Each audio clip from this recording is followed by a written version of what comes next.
اعوذ باللہ من الشیطان الرجیم بسم اللہ الرحمن الرحیم۔ ذمہ داران جماعت اسلامی، محترم خواتین اسلام، ایک دفعہ پھر انتخاب کی آمد ہے۔ اس قوم کو ایک موقع مل رہا ہے کہ اپنی حالت کو تبدیل کر دے۔ کیا ہم اپنی حالت کو تبدیل کرنے کے لیے جدوجہد کرنے پر تیار ہیں؟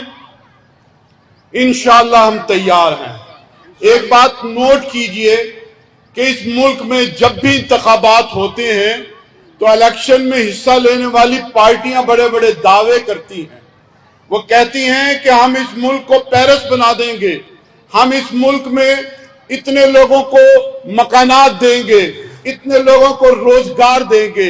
انتخابات ہو جاتے ہیں، عوام کی حالت نہیں بدلتی، لیکن عوام کے ووٹوں سے آنے والوں کی حالت بدلنی شروع ہو جاتی ہے۔ مہنگائی بڑھتی ہے، علاج مشکل ہو جاتا ہے، تعلیم دوبر ہو جاتی ہے، مائیں اپنا زیور بیچ کر اپنے بچوں کے کالجوں اور یونیورسٹیوں کے اخراجات پورا کرنے پر مجبور ہوتی ہیں۔ کسی گھر کے اندر کوئی بیماری آ جائے تو ایک بہت بڑی مصیبت اس پر اترتی ہے۔ میری بہنوں اور میری عزیزوں، یہ بات نوٹ رکھیے، یہ سب ایک لوگ ہیں، ان کے نام مختلف ہیں، چاہے وہ پیپلز پارٹی ہو، چاہے وہ مسلم لیگ ہو، چاہے وہ پی ٹی آئی ہو، لیکن ان کے نام مختلف ہیں، لیکن ان کے کرتوت ایک ہیں۔ یہ ایسے ہی ہے کہ جیسے کسی کو آپ کہیں کہ یہ بلی ہے، یہ کیٹ ہے، یہ میو میو ہے، لیکن یہ مختلف ناموں والی بلیاں اگر دودھ کی رکھوالی کے لیے رکھ دی جائیں تو یہ کبھی دودھ کی رکھوالی نہیں کر سکتی۔ ہماری ضرورت یہ ہے کہ یہ جو مختلف ناموں سے آنے والی پارٹیاں جن کے کرتوت ایک ہیں، کرتوت کیا ہیں؟ یہ سب وصیتوں پر چلنے والی قیادتیں ہیں، یہ جمہوریت پر یقین نہیں رکھتے، اپنی پارٹیوں میں ڈکٹیٹرشپ ہیں، یہ سب ورلڈ بینک اور آئی ایم ایف کے غلام ہیں، یہ سب اپنے وعدے کر کے یو ٹرن لینے والے لوگ ہیں۔ ان میں سے کوئی بھی ایسا نہیں ہے کہ جس نے قومی خزانہ تو ایک طرف رہے، توشہ خانہ بھی نہیں چھوڑا۔ ایک ملک کے صدر آتے ہیں، توشہ خانے میں بلٹ پروف گاڑیاں دے دیتے ہیں۔ جناب مسلم لیگ کی حکومت ہے، نواز شریف صاحب بلٹ پروف گاڑیاں لے کر گھر پہنچ جاتے ہیں۔ پھر ایک اور وقت آتا ہے، جناب ترکی سے صدر ترکی آتے ہیں، خاتون اول اپنا ہار توشے خانے میں دے دیتی ہے کہ یتیم بچیوں کے لیے یہ ہار لے لیجئے۔ وزیر اعظم صاحب ہار توشہ خانہ سے لیتے ہیں اور اپنی بیگم کے گلے میں ڈال دیتے ہیں کہ چلو تم بھی تو یتیم ہو۔ پھر اس کے بعد ایک اور حکومت آتی ہے، سعودی عرب کے لوگ بہت کچھ دے کر جاتے ہیں، وہ بھی اپنے گھر لے کر چلے جاتے ہیں۔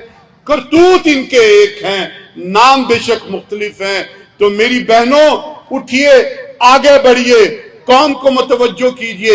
یہ قوم نظریاتی قیادت کے پیچھے آئے۔ اس ملک میں اسلام کی ضرورت ہے۔ جماعت اسلامی یہ چاہتی ہے کہ اس ملک کی سیاست میں دین کا دروازہ بند کیا ہوا ہے، ہم اس ملک کی سیاست میں دین کا دروازہ کھولنا چاہتے ہیں۔ جب تک اس ملک کی سیاست میں دین کا دروازہ نہیں کھلے گا، اس ملک میں نہ امن آئے گا، نہ عوام کی حالت بدلے گی، نہ خوشحالی آئے گی۔ علامہ اقبال بہت پہلے کہہ گئے، جدا ہو دین سیاست سے تو رہ جاتی ہے چنگیزی۔ یہ دین کا دروازہ اس سیاست کے اور اس اقتدار کی راہداریوں میں، اس کے میدانوں میں، اس کے ایوانوں میں اس وقت کھلے گا جب ذکر اللہ مجاہد قومی اسمبلی کے اندر پہنچے گا، جب ظہور وٹو ایوان کے اندر پہنچیں گے، جب سراج الحق اور ان کی ٹیم کے لوگ اقتدار اور اختیار سنبھالیں گے۔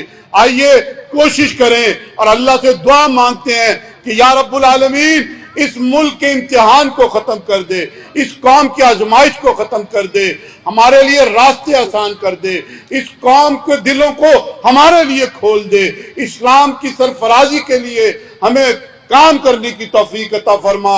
یا اللہ اس ملک کی حفاظت فرما۔ اے اللہ یہ ملک جس کلمہ طیبہ کے لیے حاصل کیا گیا تھا اس پر عمل کرنے کی توفیق عطا فرما۔ سبحان ربک رب العزت عما یصفون وسلام علی المرسلین والحمد للہ رب العالمین۔